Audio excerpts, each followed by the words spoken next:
Bueno, viste que siempre hay conflicto para estudiar uniones entre las células o de las uniones que existen entre las células y el líquido extracelular.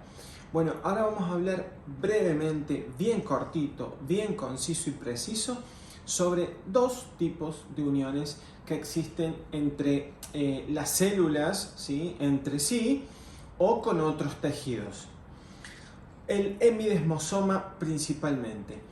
Bien, es una conexión entre las células y la lámina basal. Como todos ya sabemos, la lámina basal es la que se encontraría en contacto con la membrana basal de un epitelio, es decir, de células que son contiguas y tienen uniones entre sí, que hablaremos en otro video.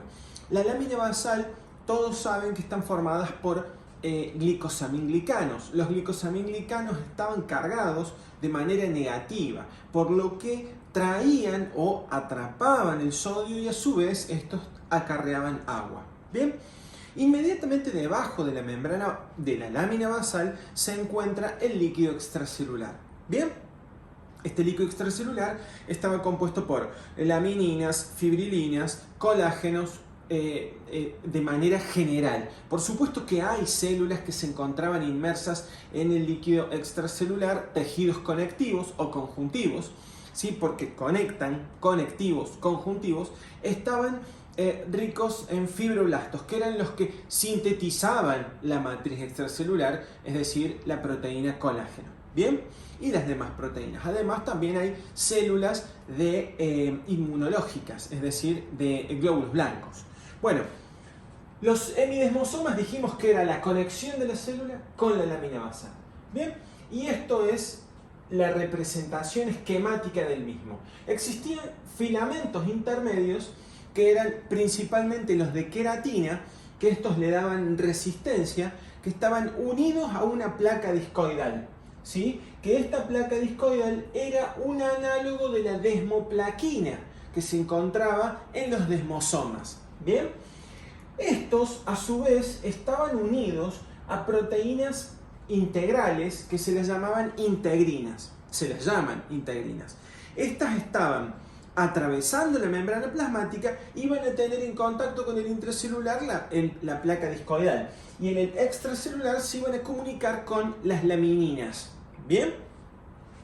Y las lamininas iban a formar enlaces con la matriz extracelular, o sea, ya era matriz extracelular, sino que se conectaban con el colágeno. Bien. ¿Y el colágeno de qué tipo? Tipo 4. Ojo, que estos filamentos son intermedios de queratina. Los que no hayan leído citoesqueleto seguramente dirán, ¿dónde están los filamentos intermedios de queratina? Bueno, teníamos dentro de los intermedios habían de desmina, de queratina, gliofilamentos, neurofilamentos, etcétera, etcétera. Esos, ¿sí?, tenemos un tipo especial que es los que van a formar los hemidesmosomas, que son los de queratina. Bien, y después teníamos uniones transitorias que se realizaban entre células. Bien, transitorias porque no necesitaban quedarse unidas de por vida o por un tiempo largo y determinado.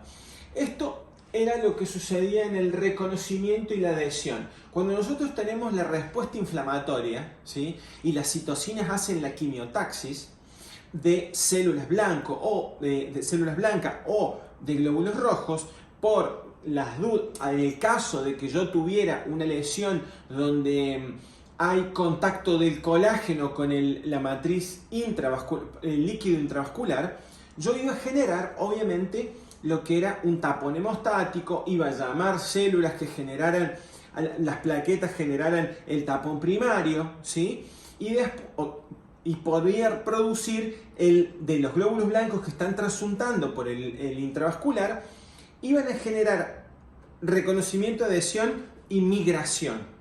Es decir, que entre las células que se encontraban formando el endotelio vascular, iba a producir a través de estas moléculas uniones que, según el tipo de oligosacárido que tuviera, iban a generar uniones homofílicas, heterofílicas y las uniones generadas por caderinas, ¿bien?, que eran dependientes de calcio.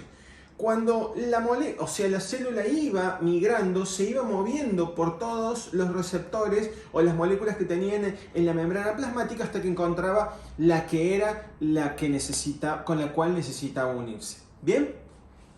Bueno, esto era mediado a través de las selectinas.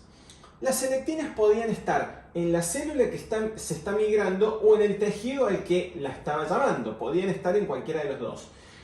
Estas selectinas se unían a glicoproteínas o glicolípidos. ¿Bien? Los hidratos de carbono, tanto de las selectinas como de las moléculas mencionadas, generaban unas uniones transitorias. ¿Bien? Esto era gracias a las selectinas. La unión entre los hidratos de carbono, ¿sí?, entre ellas. Después teníamos las uniones homofílicas, que eran gracias a las CAM, que eran Cell Adhesion Molecules, que era en inglés, y si eran las NG, eran las de las neuronas y las células gliales, o la de las neuronas, las de los epitelios, o la de las uniones entre las células, por ejemplo, de la placenta. Las homofílicas eran las CAM. Sí o sí, una CAM se unía con otra CAM. Para esto, necesitaban ser moléculas iguales. De ahí surge la palabra homo, igual. ¿Bien? Si no, no había unión. Por eso la célula seguía rodando o seguía migrando hasta que encontraba una CAM igual a ella. Y ahí generaba la unión. Las heterofílicas eran diferentes porque, teníamos una proteína de un lado y una proteína del otro, ¿sí?, que no eran exactamente iguales, ¿sí? Tal vez eran uniones entre llave y cerradura, ¿bien? Y las caderinas, que estas en particular dependían de calcio.